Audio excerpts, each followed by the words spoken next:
बिल्लाहि मिनश्शैतानिर्रजीम बिस्मिल्लाहिर्रहमानिर्रहीम अल्लज़ीना युमिनूना बिलग़ैबि व युक़ीमूनस्सलाता व मिम्मा रज़क़नाहुम युनफ़िक़ून वल्लज़ीना युमिनूना बिमा उन्ज़िला इलैका वमा उन्ज़िला मिन क़ब्लिक व बिल आखिरति हुम यूक़िनून उलाइका अला हुदम मिर रब्बिहिम व उलाइका हुमुल मुफ़्लिहून सदक़ल्लाहुल अज़ीम।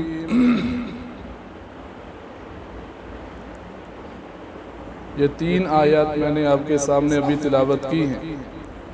सूरत बकरा की आयत नंबर 3, 4 और 5।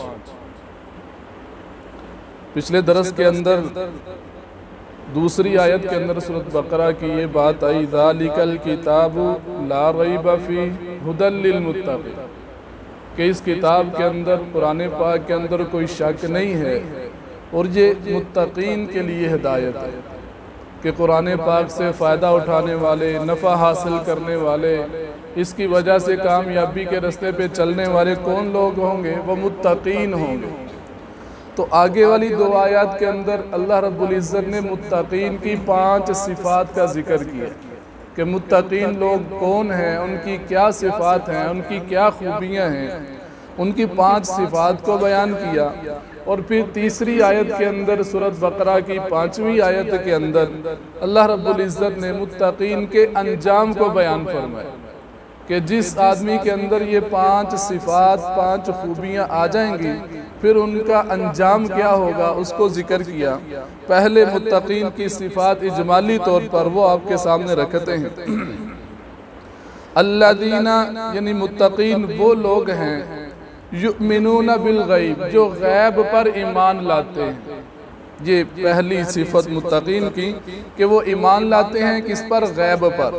नज़र ना आने वाली चीज़ों को ऐसे मानते हैं जैसे आँखों देखी चीज़ हो, बल्कि उससे भी ज़्यादा उस पर यकीन करते हैं। दूसरी सिफत व युक़ीमूनस्सलात, वो नमाज को कायम करते हैं। देखने, ईमान लाना ये बुनियादी चीज़ है, ये एक उसूल है। इस बुनियाद के बाद फिर आमाल है। तो आमाल इबादत 2 किस्म की। पहली किस्म के बदनी इबादत है, बदन के ज़रिए से, जैसे ज़िक्र है या जैसे नमाज है, हमने ये बदन के ज़रिए से की है ना। तो बदनी इबादत के अंदर जो सबसे बेहतरीन इबादत है ना, वो नमाज है। तो अल्लाह रब्बुल इज़्ज़त ने सबसे अफजल इबादत का जिक्र करके बाकी सारियों का भी इसी में जिक्र कर दिया। व युक़ीमूनस्सलाता, वो नमाज को अदा करते हैं। ये मुत्तक़ीन की दूसरी सिफत है। अब तीसरी सिफत व मिम्मा रज़क़नाहुम युनफ़िक़ून। अब इबादत की दूसरी किस्म, पहली किस्म बदनी, दूसरी माली, कि अपने माल के ज़रिए से वो इबादत करते हैं। तो उसमें अल्लाह रब्बुल इज़्ज़त ने ये बयान फरमा दिया, व मिम्मा रज़क़नाहुम युनफ़िक़ून, कि हमने जो उनको रिज़्क़ दे रखा है उन्हीं में से वो हमारी रज़ा के लिए हमारे रास्ते में खर्च भी करते हैं। और चौथी वल्लज़ीना युमिनूना बिमा उन्ज़िला इलैका, ये चौथी सिफत है, वमा उन्ज़िला मिन क़ब्लिक, के मुत्तक़ीन वो लोग हैं जो हर उस चीज़ के ऊपर भी ईमान लाते हैं, यकीन रखते हैं जो आपकी तरफ नाज़िल हुई आपके रब की तरफ से, और हर उस चीज़ पर भी ईमान लाते हैं जो आपसे पहले नबियों रसूलों के ऊपर अल्लाह ने नाज़िल की, उस चीज़ के ऊपर भी वो ईमान रखते हैं, यकीन रखते हैं। अब 5वीं सिफत वबिल आखिरति हुम यूक़िनून, के वो आखिरत के दिन पे भी यकीन रखते हैं कि क़यामत आएगी, मैदान माशर लगेगा, अल्लाह की अदालत सजेगी, उसमें हिसाब व किताब का मामला होगा, इसके ऊपर भी वो यकीन रखते हैं। ये 5 सिफतें फिर आखिरी आयत में अल्लाह रब्बुल इज़्ज़त ने मुत्तक़ीन के अंजाम को बयान फरमाया, उलाइका अला हुदम मिर रब्बिहिम, कि यही वो लोग हैं कि जो अपने रब की तरफ से हदायत वाले रास्ते पर हैं। सूरह फातिहा के अंदर हमने अल्लाह से दुआ की, इहदिनस सिरातल मुस्तकीम, या अल्लाह हमको सीधा रास्ता दिखा। फिर अल्लाह रब्बुल इज्जत ने सीधा रास्ता हमें क्या दिखाया, ज़ालिकल किताब की, ये किताब सीधा रास्ता है। और फिर इस किताब से फ़ायदा उठाने वाले कौन होंगे, वो मुत्तकीन होंगे। अब मुत्तकीन की सिफात को जिक्र करके आखिर में अल्लाह ने फिर वही बात दोहरा दी कि जो तुम हमसे हदायत का रास्ता मांग रहे थे, वो ये 5 सिफतें अपनी ज़िंदगी के अंदर ले आओ। फिर अल्लाह भी कहता है कि यही वो बंदा है जो सीधे रास्ते पर है अपने रब की तरफ से। और फिर सिर्फ सीधे रास्ते पर नहीं, हदायत पर नहीं, बल्कि वाउलाइका हुमुल मुफलिहून, दुनिया और आखिरत के अंदर कामयाब तरीन भी वही लोग हैं जो राह रास्त पर होंगे। तो ये अंजाम का जिक्र था, पहले 5 सिफतों का जिक्र है। इंशाल्लाह कोशिश करेंगे कि 5 सिफतों के मुताल्लिक ही आज बात हो जाए। अब थोड़ी तफसील करते हैं। अल्लज़ीना युमिनूना बिल गैब, के मुत्तकीन कौन है, वो गैब पर ईमान लाते हैं। ये एक बुनियादी अकीदा हर बंदे का ईमान होगा तो बाकी सारे अमाल कबूल होंगे। अगर ईमान ही नहीं है तो बाकी कोई भी अमल कबूल नहीं होगा। मुनाफिकीन भी थे अल्लाह के प्यारे नबी सल्लल्लाहु अलैहि वसल्लम के दौर के अंदर। अब अमल तो वो सारे कर रहे हैं, अल्लाह के नबी के साथ जिहाद में भी जा रहे हैं, अब आप अलैहिस्सलातु वस्सलाम के साथ नमाज में भी शरीक हैं और बाकी अमाल के अंदर भी शरीक होते हैं, लेकिन अंदर ईमान नहीं है। तो अल्लाह रब्बुल इज़्ज़त ने खुद फरमा दिया कि इनका कोई भी अमल काबिल कबूल नहीं है, क्योंकि अंदर ईमान ही नहीं है। तो अल्लाह रब्बुल इज़्ज़त ने इस बुनियादी अक़ीदे को 2 लफ्ज़ों के साथ बयान फरमाया, ईमान बिल गैब। ईमान बिल गैब, पहली चीज़ के ईमान किसे कहते हैं। देखें, हर लफ्ज़ के 2 माना होते हैं। एक माना लुगत के लिहाज से कि इस लफ्ज़ का ज़ाती माना क्या है, और एक माना के ज़ाती माना तो इसका ये है लुग़वी, लेकिन इस लफ्ज़ से शरीयत क्या माना मुराद लेती है, उसको इस्तिलाही माना कहते हैं। तो लुग़वी माना के लिहाज से ईमान कहते हैं कि किसी आदमी की बात को सिर्फ उसके एतमाद के ऊपर उस पर यकीन कर लेना, जिसमें महसूसात और मुशाहदात का कोई अमल दखल ना हो, इसको ईमान कहते हैं।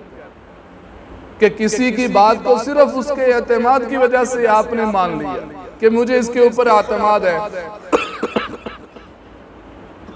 उस बात के मुतालिक आप तो कहीं से ये महसूस भी नहीं कर सकते ये बात सही है या नहीं सही, या कहीं से आप मुशाहिदा भी नहीं कर सकते कि ये बात सही है या नहीं सही। अब सिर्फ एतमाद के ऊपर भरोसा करते हुए आपने उस बात को यकीन कर लिया, मान लिया, ये कहते हैं लुग़वी लिहाज से ईमान। अब जिसके अंदर महसूसात को या मुशाहिदात को दखल, मिसाल के तौर पर अभी कुरान पाक की आयत मैंने आपके सामने पढ़ी, अब आप देख भी सकते हैं कि जो मैंने तिलावत की ये सही की या नहीं की। अब जो माना और मफहूम मैं आपके सामने रख रहा, आप इसको सिर्फ मेरे ऊपर एतमाद की वजह से कबूल करेंगे कि मुफ्ती साहब ने, मौलवी साहब ने, कारी साहब ने ऐसे बताया, लिहाजा इसका माना ये है। तो सिर्फ एतमाद, जब एतमाद की वजह से मानना, इसको ईमान कहेंगे। और जिसके अंदर मुशाहदात का दखल हो गया कि मैंने तिलावत की, आपने आके देखा, आपने कहा देख के कि हाँ जी मौलवी साहब ने सही पढ़ा है, तो अब जब मुशाहदात का दखल हो गया तो अब ये ईमान नहीं रहेगा बल्कि ये तस्दीक बन जाएगी। जैसे मिसाल के तौर पर मैं कहूँ जी कारी इस्माइल साहब ने ना काले रंग की टोपी पहनी है, आपने सामने देखा हाँ भी काले रंग की है, आपने कहा जी हाँ मौलवी साहब ने सच कहा कि कारी इस्माइल साहब ने काले रंग की टोपी पहनी। अब ये ईमान नहीं होगा, क्योंकि आपने देख के मेरी तस्दीक, ये तस्दीक होगी, ये ईमान नहीं होगा। ये लुग़वी माना के लिहाज से ईमान बता रहा हूँ कि किसी की बात को सिर्फ उसके एतमाद की वजह से मान लेना, कबूल कर लेना, यकीन कर लेना, लुग़वी माना के लिहाज से इसको ईमान कहते हैं। लेकिन शरीयत के लिहाज से, इस्तिलाही माना के लिहाज से ईमान कहते हैं कुल्लु मा जाअ बिहि रसूल मिन इंदिल्लाह, कि अल्लाह के प्यारे नबी सल्लल्लाहु अलैहि वसल्लम की हर उस बात को मानना, उस पे यकीन कामिल करना, उस पे ईमान लाना, जो वो अल्लाह रब्बुल इज़्ज़त की तरफ से वो चीज़ जो बात लेकर आए उसके ऊपर ईमान लाना, ये इस्तिलाही माना के लिहाज से ईमान है।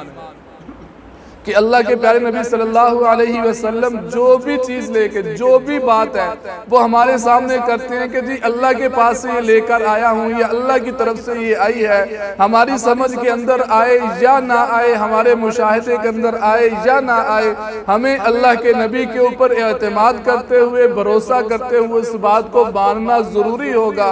इस चीज़ को इस्तिलाही माना के लिहाज से कहते हैं ईमान। और अगर खुदा ना खास्ता हम शक व शुबा में पड़ गए तो फिर मामला ख़राब हो जाएगा। लेकिन ये चीज़ उस वक़्त होगी जब हम अल्लाह के नबी के ज़माने के अंदर है। अब इस वक़्त एक छोटी सी चीज़ इसमें और ऐड करेंगे, वो ये है कि हमें अल्लाह के प्यारे नबी सल्लल्लाहु अलैहि वसल्लम से जो दीन हमारे तक पहुँचा है, एक तो हम उसकी तस्दीक करेंगे सिर्फ अल्लाह के प्यारे नबी के ऊपर एतमाद की वजह से, एक उसकी हम तस्दीक इस लिहाज से करेंगे, इस हैसियत से करेंगे कि क्या ये वाकई अल्लाह के प्यारे नबी सल्लल्लाहु अलैहि वसल्लम ने बात कही भी है या नहीं। कि अगर वो कामिल ज़राए से, यकीनी ज़राए से चीज़ हम तक पहुंची है कि वाकई अल्लाह के नबी की बात है, फिर तो हम उसको मानेंगे और ज़रूरी होगा उस पर ईमान लाना। और अगर कामिल ज़राए से, यकीनी ज़राए से ये पता चल गया कि ये बात अल्लाह के नबी की बात नहीं है बल्कि अपनी तरफ से घड़ के कर दी गई है, उसके ऊपर ईमान लाना ज़रूरी तो क्या बल्कि उस बात को फेंकना ज़रूरी हो जाएगा। ये इस्तिलाही माना के लिहाज से कि ईमान कहते किसे हैं। दूसरी कैद अल्लाह रब्बुल इज़्ज़त ने बिल गैब, गैब के लफ्ज़ से लगाई ना कि ईमान बिल गैब रखते। अब गैब आप हजरात भी जानते हैं कि गैब चीज़ को, जो गैब है हमारी नज़रों के सामने नहीं है, उसको गैब कहते हैं। अब यहाँ गैब से मुराद क्या होगा कि ईमान बिल गैब, कि अल्लाह के प्यारे नबी सल्लल्लाहु अलैहि वसल्लम ने जो भी गैब की खबरें दी हैं उसका हमें बदीही तौर पर इल्म है या नहीं।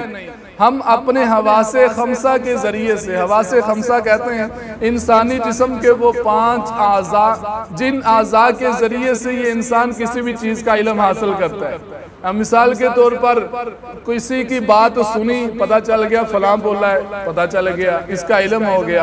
अब देख के जी सामने फलां बैठा, सामने फलां बैठा, ये फलां चीज़ पड़ी, ये इल्म हो गया। ये जुबान से चख के किसी चीज़ का इल्म हो गया, मीठी है, कड़वी है, फीकी है, गर्म है, ठंडी है, सूंघ के पता चल गया या छू के पता चल गया।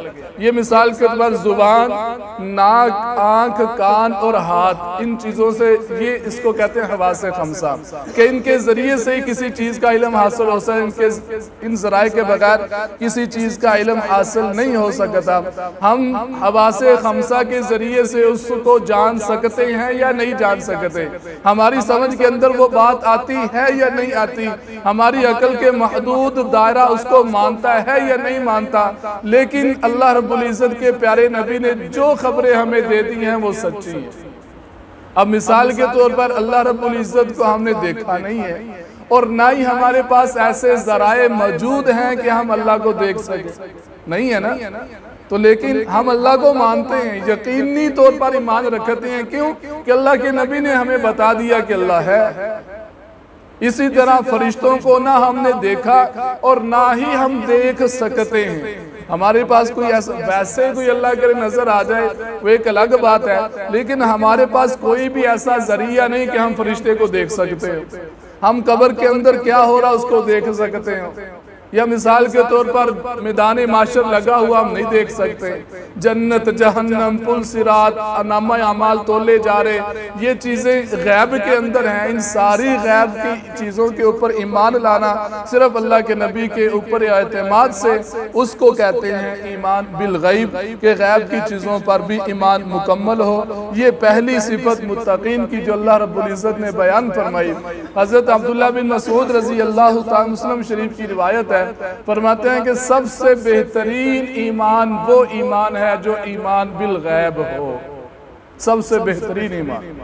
हज़रत अब्दुल्लाह बिन उमर रज़ी अल्लाह तआला अन्हु, उनने फरमाया कि खुशबख्ती है उस आदमी के लिए कि जिसने अल्लाह के नबी को देखा नहीं है फिर भी ईमान ले आया। अब सहाबा जो थे, सहाबा ने तो अल्लाह के नबी को देखा, ईमान उनका भी बिल गैब ही है, लेकिन उन्होंने अल्लाह के नबी को तो देखा है ना, कुरान उतरता तो देखा है ना।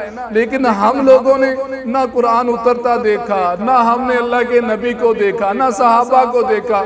हम तो 14.5 सदनियां अल्लाह के नबी से दूर हैं, हमें तो कुछ भी नजर नहीं आया। हम सिर्फ और सिर्फ इसी बात से कि अल्लाह के नबी ने ये चीजें बताई हैं और कभी जराए से हम तक पहुंच चुकी हैं, लिहाजा ये सारी चीजें दुरुस्त है, हमारा इनके ऊपर ईमान है। तो इसके मुतालिक हजरत अब्दुल्ला बिन उमर कहते हैं, खुशबख्ती है उस आदमी के लिए जिसने अल्लाह के नबी को देखा नहीं है फिर भी ईमान ले आया। अल्लाह के नबी ने सहाबा की मजलिस में एक मरतबा बताया ना कि मेरे भाइयों को मेरा सलाम कहना। सहाबा बैठे हुए थे तो सहाबा ने पूछा, या रसूलल्लाह क्या हम आपके भाई नहीं हैं? अल्लाह के नबी सल्लल्लाहु अलैहि वसल्लम ने फरमाया कि नहीं, तुम तो मेरे सहाबा, तुम मेरे भाई नहीं हो। तो सहाबा ने पूछा फिर आपके भाई कौन है? तो अल्लाह के नबी सल्लल्लाहु अलैहि वसल्लम ने फरमाया कि मेरे भाई तो वो लोग होंगे जो तुमसे बाद में आएंगे और सिर्फ 2 गत्तों के बीच में एक सहीफा कुरान उन तक पहुंचेगा और उस कुरान को पढ़ के समझ के अमल करके मेरे ऊपर ईमान लाएंगे, मेरी हर बात की तस्दीक करेंगे, मुझे देखा भी नहीं होगा। मेरे भाई तो वो लोग हैं। ईमान बिल गैब कि हमने अल्लाह के नबी को देखा भी नहीं फिर भी ईमान लाते हैं, ये ईमान के लिहाज से सबसे बेहतरीन ईमान है।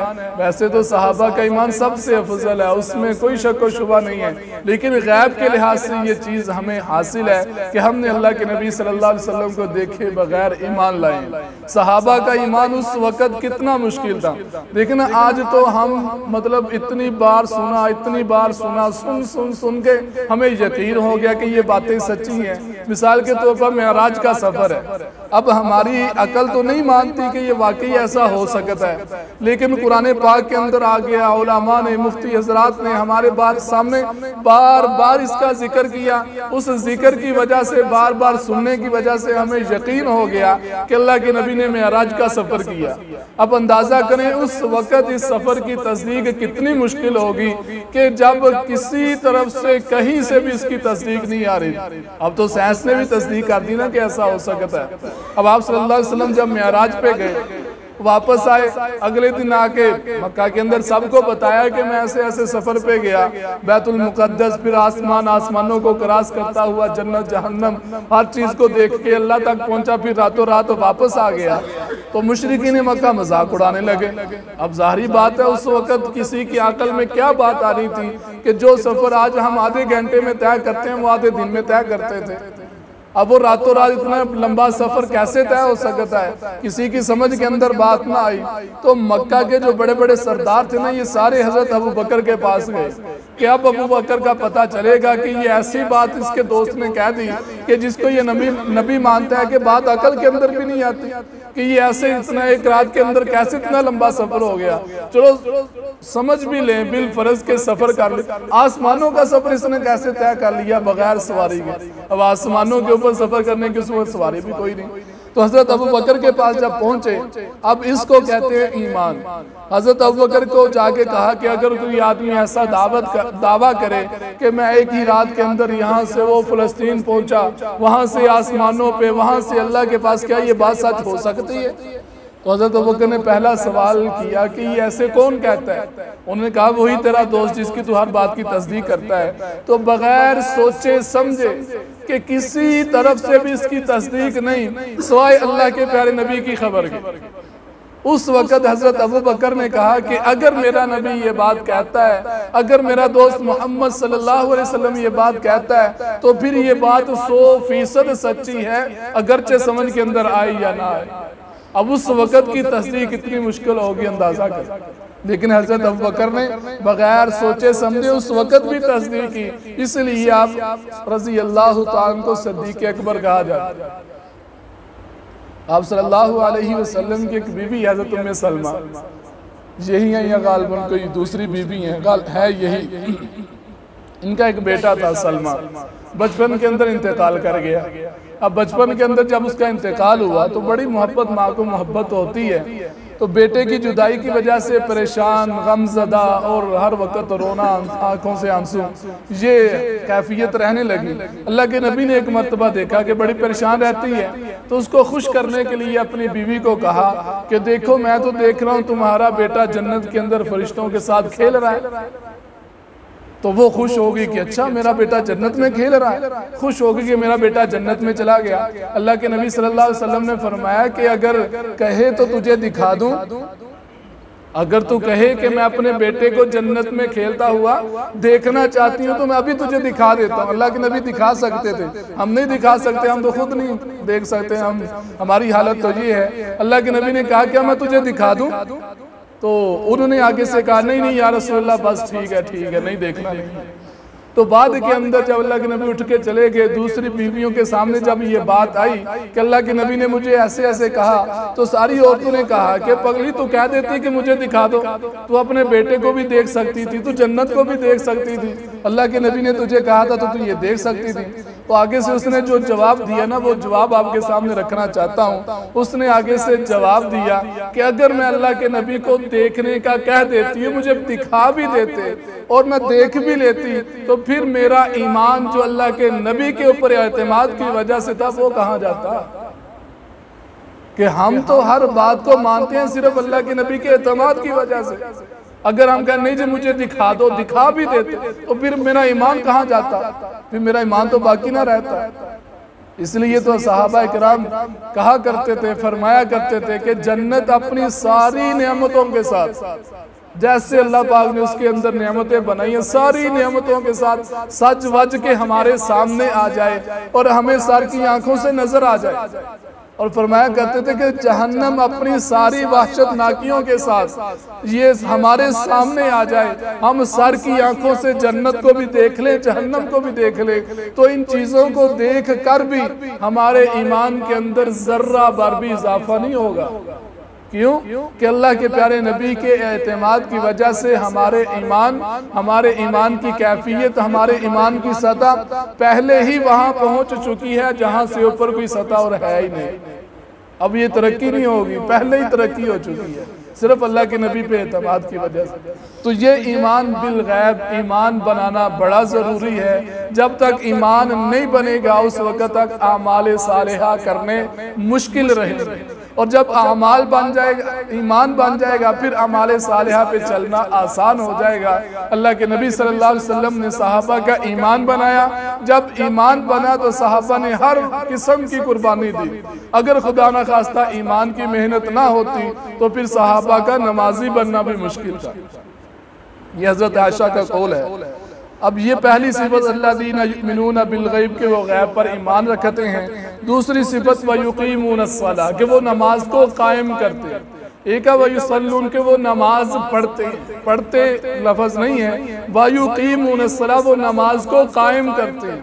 अब नमाज को कायम करने का मतलब एक तो माशरे के अंदर चल रहा कि पढ़नी नहीं है बस कायम कर लिया, इसका मतलब ये नहीं कि पढ़नी नहीं है, पढ़ने के करीब भी नहीं आना।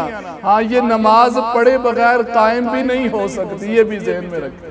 हमारे माशरे के अंदर ये मदहां जी मैं कायम की थी 24 घंटे, वो इसका मतलब नहीं है। वयुकीमूनस्सलाह वो नमाज को कायम करते। सहाबी रसूल हज़रत क़तादा रज़ी अल्लाह तआला अन्हु देखें, अल सहाबा अल्लाह के प्यारे नबी की दरसगाह के सबसे पहले तालिब इल्म ऐसे ही हैं। सहाबा बराहे रास्त अल्लाह के प्यारे नबी के शागिर्द हैं, अल्लाह के प्यारे नबी के तरबियत याफ्ता। कुरान को, हदीस को जो सहाबा समझ चुके या जो सहाबा समझ सकते थे वो हम नहीं समझ सकते। हम तो सहाबा से लेंगे ना, सहाबा ने इसकी क्या तफसीर की और सहाबा ने बराह रास्त अल्लाह के नबी से लिया। तो वयुकीमूनस्सलाह नमाज को कायम करना एक तो मतलब हमारे माशरे के अंदर चल रहा, एक मतलब कि सहाबा इससे क्या मुराद लेते हैं। हज़रत क़तादा रज़ी अल्लाह ताला फरमाते हैं कि नमाज को कायम करने का मतलब ये है कि नमाज पढ़ने से पहले अपनी तहारत को देख लेना कि मैं पाक भी हूं कि नहीं।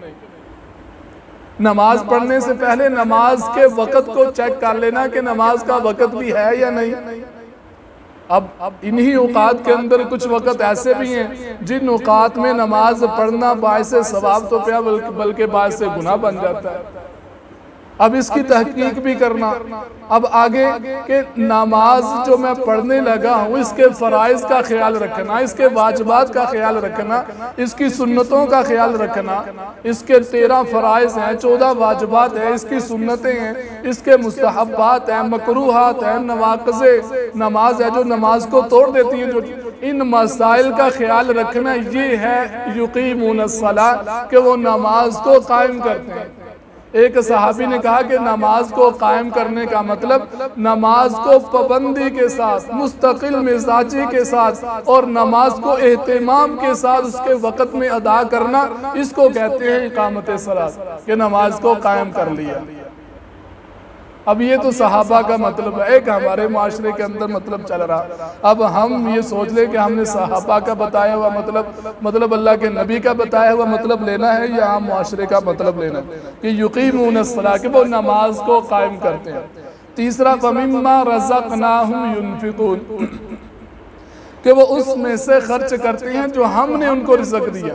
इसके अंदर ना 3 बातें हैं इस जुमले के अंदर। पहली बात अल्लाह रब्बुल इज़्ज़त ने ये फरमाई कि वमिम्मा रज़क़नाहुम युनफ़िक़ून, कि जो तुम खर्च करते हो वैसे देखा जाए हमारे ऊपर एहसान तो नहीं है ना, हमने तुम्हें दिया है।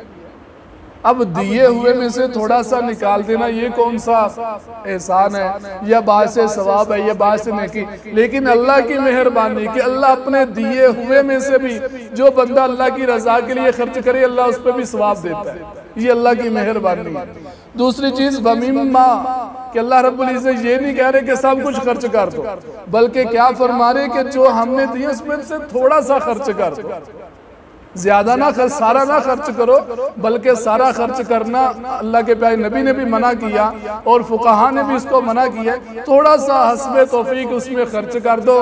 हाँ, जो थोड़ा सा भी निकाल के खर्च करोगे ना हम उसके ऊपर भी सवाब ऐसा ही दे देंगे जैसे तुमने सारा ही खर्च कर दिया। तीसरी चीज इसमें ये है कि हमारी जुबानों पे एक आम जुमला चल जाता है, जी अल्लाह देगा तो हम भी देंगे, अल्लाह देगा तो हम भी देंगे। अल्लाह कह रहा है मेरे बंदे जो मैंने पहले दिया है ना उसमें से दे। हम कहते हैं अल्लाह देगा तो हम देंगे, अल्लाह कहता है जो मैंने पहले दे रखा है उसमें से दे, फिर मैं और दे दूंगा। ये अल्लाह कह रहा है। 3 बातें मैंने इसके अंदर जिक्र की कि पहले ये अल्लाह की मेहरबानी के अल्लाह के दिए हुए में से खर्च करना, वो भी बासे सवाब के, दूसरा सारा नहीं खर्च करना, थोड़ा सा खर्च करना वो भी सारा खर्च करने का सवाब, और तीसरा अल्लाह कह रहा है कि जो मैंने दिया है उसमें से पहले खर्च कर, फिर मैं और दूंगा, फिर तू उसमें से खर्च कर, फिर मैं और दूंगा। कई वाकयात ऐसे आते हैं। हजरत मूसा का एक वाकया आता है कि हजरत मूसा जा रहे तो एक आदमी मिला, उसने कहा हजरत मूसा को कि आप अल्लाह के नबी हैं, कलीमुल्लाह हैं, अल्लाह रब्बुल इज़्ज़त से दुआ करें, पूछे कि मेरी ज़िंदगी कितनी बाकी है। तो हजरत मूसा ने अल्लाह से पूछा, अल्लाह ने बता दिया इतने साल बाकी है। फिर उसने कहा कि एक काम मेरा और करते हैं, अल्लाह से ये पूछेंगे मेरे मुकद्दर के अंदर जो रिज़्क़ है वो कितना है। तो हजरत मूसा ने वो भी पूछा, अल्लाह ने वो भी बता दिया कि इतना रिज़्क़ है। तो उसने कहा कि फिर आपकी मेहरबानी है, अल्लाह से मेरी ये दरख्वास्त कर दें कि मेरे मुकद्दर का जो रिज़्क़ है मुझे सारा एक मरतबा ही दे दे। अब अल्लाह की एक अपनी हिकमत होती है थोड़ा थोड़ा करके देना ताकि किसी का मोहताज ना बन जाए बंदा। तो हज़रत मूसा ने दुआ की, अल्लाह ने दे दिया। अब जब एक वक़्त में वो थोड़ा सा बनता था, जब एक वक़्त में मिल गया वो कुछ दिन या कुछ महीने में ज़ाहिरी बात है ख़त्म हो जाना था, तो काफ़ी अरसा गुजर गया। हज़रत मूसा का जब दोबारा वहाँ से गुजर हुआ तो सोचा कि यार एक आदमी यहाँ मिला था, चलो उसको मिल के जाते हैं। उसको मिलने के लिए गए तो बहुत बड़ा महल बना हुआ और वहाँ देगे चढ़ रही उतर रही, मुसाफिर कारवां पूरे के पूरे काफिले आ रहे और खाना खा रहे, वहाँ से जा रहे। हजरत मूसा देख के बड़े हैरान हुए कि यार ये वो बंदा है कि एक वक्त का भी खाना इसको आसानी से मुयस्सर नहीं होता था और अब ये कारवां काफिलों को खिला रहा है। तो उससे मुलाकात हुई, अल्लाह रब्बुल इज़्ज़त से भी पूछा, अल्लाह रब्बुल इज़्ज़त से पूछा तो अल्लाह रब्बुल इज़्ज़त ने कहा क्या मूसा तूने दुआ की थी कि इसके मुकद्दर का सारा रिज़्क़ इसको दे दिया जाए, हमने जो इसके मुकद्दर का था ना वो इसको दे दिया सारा ही। अब इसने क्या किया, उसमें से इसने आगे खर्च कर दिया। अब जब उसमें से जब बंदा आगे खर्च करता है तो उससे कई गुना ज्यादा हम उसके मुकद्दर में लिख देते हैं। अब उसे कई गुना ज्यादा हमने उसके मुकद्दर में लिखा तो वो भी दे दिया। अब फिर इसमें उसमें से खर्च किया, ये खर्च करता रहा, हम इसके मुकद्दर को बढ़ाते रहे, ये खर्च करता रहा, हम इसको देते रहे कि आज इसकी ये हालत पहुंच चुकी कि अब सैकड़ों की तादाद में सुबह दोपहर शाम लोग इसके दस्तरखान से खाना खा रहे हैं। ये तो अल्लाह का भी वादा है ना। तीसरे सिपारे के अंदर रमजान में भी बात हुई थी, मासरुल्लज़ीना युनफिकूना अम्वालहुम फी सबीलिल्लाह कमासली हब्बतिन अंबतत सबअ सनाबिला फी कुल्ली सुंबुलतिन मिअतु हब्बा। ये मिसाल दे के अल्लाह ने समझाया कि मेरे रास्ते में 1 रुपया खर्च करना वो ऐसे है जैसे किसी किसान ने 1 दाना जमीन में फेंक दिया। अब वो 1 दाना जब बाहर निकलता है सिट्टे के जरिए से, तो अल्लाह रब्बुल इज़्ज़त ने फरमाया कि उस जो टहनी होती है उसको 7 सिट्टे लगते हैं और हर सिट्टे में 100 दाना होता है। तो इसको हिसाब करें तो 700 बनता है। तो अल्लाह क्या करे, जो 1 रुपया खर्च करेगा कितना देंगे उसको? 700। ये कम से कम है। आगे अल्लाह रब्बुल इज़्ज़त ने फरमाया वल्लाहु युज़ाइफु लिमन यशा, इससे ज्यादा जो आदमी जितना इखलास होगा हम उसके लिए बढ़ाते चले जाएंगे और ज्यादा की कोई हद अल्लाह ने मुकर्रर नहीं की है। ये कम से कम कि 1 रुपया खर्च करो 700 गुना ले लो। ये अल्लाह की मेहरबानी अल्लाह की मेहरबानी है। एक बात इसमें यह है मिम्मा रज़क़नाहुम युनफ़िक़ून के बाज़ दफ़ा हम माल से सिर्फ ज़कात निकालना यही उसका हक समझते हैं। सिर्फ ये नहीं है कि जो वाजिब नफली है, वाजिब सदकात है, नफली सदकात है, ये ज़कात सिर्फ वही निकाला जाए, बल्कि अल्लाह के प्यारे नबी सल्लल्लाहु अलैहि वसल्लम का फरमान है इन्ना फिल माली हक़्क़न सिवा ज़कात, के माल के अंदर ज़कात के अलावा भी कोई हक है कि उसको खर्च किया गया। अब मिसाल के तौर पर रिश्तेदारों पे खर्च करना, अपने अहलो अयाल पे खर्च करना, गुरबा के ऊपर खर्च करना, मसाजिद, मदारस, खानकाहें, मराकिज़, इन चीज़ों पे खर्च करना ये भी मुसलमानों का ही हक है। अगर नहीं करेंगे तो फ़र्ज़े किफ़ाया से दूरी की वजह से गुनाहगार होंगे। ये फ़र्ज़े किफ़ाया। एक और बात हज़रत इमाम राज़ी रहमहुल्लाह, फ़खरुद्दीन राज़ी रहमहुल्लाह, वो फरमाते हैं कि इससे सिर्फ माल ही मुराद नहीं है कि माल ही आगे खर्च करो। अल्लाह रब्बुल इज़्ज़त ने जो भी नेमत तुम्हें दे रखी है उसको आगे खर्च करो। मिसाल के तौर पर अल्लाह ने आपको अकल दे रखी है, अब इस अकल के जरिए से लोगों को अच्छे मशवरे देना ये भी इसमें शामिल है। वमिम्मा रज़क़नाहुम युनफ़िक़ून, अल्लाह ने तुम्हें ताकत दे रखी है, इस ताकत के जरिए से लोगों की मदद करना ये भी इसी में दाखिल है। वमिम्मा रज़क़नाहुम युनफ़िक़ून, अल्लाह ने तुम्हें इल्म दे रखा, उस इल्म को आगे लोगों तक पहुँचाना ये भी इसमें दाखिल है। वमिम्मा रज़क़नाहुम युनफ़िक़ून, माल दे रखा, माल में से लोगों पे खर्च करना ये भी इसमें दाखिल है। इसके अलावा कोई नेमत अल्लाह रब्बुल इज़्ज़त ने आपको दे रखी है उसमें से खर्च करना वो भी इसमें आएगा। वमिम्मा रज़क़नाहुम युनफ़िक़ून, ये तीसरी सिफत थी मुत्तक़ीन की। अब इंशाअल्लाह बाकी 2 आइंदा दर्स में करेंगे। तो पहली सिफत थी ईमान बिल गैब, कि गैब के ऊपर ईमान रखते हैं, ईमान भी मजबूत हो और गैब के ऊपर ईमान हो कि उसमें कोई शक व शुबा ना हो।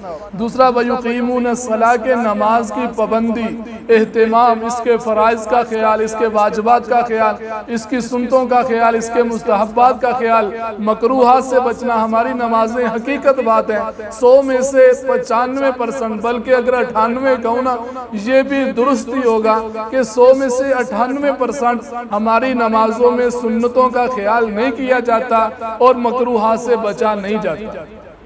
98%। 1-2 लोग हैं वो भी जो मतलब आला सतह के नेक लोग हैं, सुन्नतों का ख्याल करते हैं, मकरूहात से बचने का ख्याल करते हैं। अब मिसाल के तौर पर बगैर टोपी की नमाज पढ़ना मकरूह है। अब बसा होगा इतनी शर्ट पहनी होती है, इस नमाज पढ़ना मकरूह है। अब इससे क्या होगा, नमाज के सवाब में कमी आएगी। अल्लाह के नबी का फरमान है कि एक बंदा आया, उसने नमाज पढ़ी, उसको 100% उसका सवाब मिल गया। दूसरा आया, उसने नमाज पढ़ी, उसको 75% मिला। तीसरा आया, उसने नमाज पढ़ी, उसको 50% मिला। किसी को 25, किसी को 20, किसी को 10, किसी को 1% भी नहीं मिला। इसका क्या मतलब कि उसने सुन्नतों का ख्याल नहीं किया जिस पे अमल करने की वजह से सवाब मिलना था, और मकरूहात से बचा नहीं, जो थोड़ा वो सवाब था मकरूहात की वजह से वो भी जाता लगा। अब कई चीज़ें हमारे माशरे, हमारी नमाजियों के अंदर के मकरूहात हैं, लेकिन परवाह नहीं की जाती। बस औकात तो हकीकत बात ऐसे होता है, ऐसा फेल नमाज के अंदर हो रहा होता है जिससे नमाज टूट जाती है, लेकिन परवाह नहीं। अब आपने भी अक्सर देखा होगा, वो रुकू के अंदर या सजदे के अंदर जाते हैं, पीछे से सतर ही खुल जाता है। अब जिस बंदे का सतर ही खुल गया उसकी नमाज तो उधर ही खत्म हो गई, जो कि सतर डामना ये तो फराइज में से है, तेरा फराइज है, फराइज में से है कि सतर डाम के रखना। अब जैसे ही सतर खुला, थोड़ी देर खुला रहा, नमाज गई। अब इसकी नमाज में क्या कबूल होना है, क्या अल्लाह से सवाब लेके आना। तो इसलिए अपनी नमाज के वाजिबात का, सुन्नतों का ये तभी ख्याल करेंगे जब इल्म के अंदर हो, और इल्म के अंदर तभी आएंगे जब टाइम निकाल के इसको सीखने की कोशिश करेंगे। व मिम्मा रज़क़नाहुम युनफ़िक़ून, और उसमें से खर्च करते हैं जो हमने उनको दिया। अल्लाह रब्बुल इज़्ज़त से दुआ है कि अल्लाह मुत्तकीन की सारी सिफ़ात हमारे अंदर भी पैदा कर दे, और मुत्तकीन की इन सिफ़ात पे अमल का जो नतीजा है कि दुनिया और आखिरत की कामयाबी, अल्लाह उससे भी हमें सरफराज कर दे। अल्लाह हम सबको अमल की तौफ़ीक दे। आखिर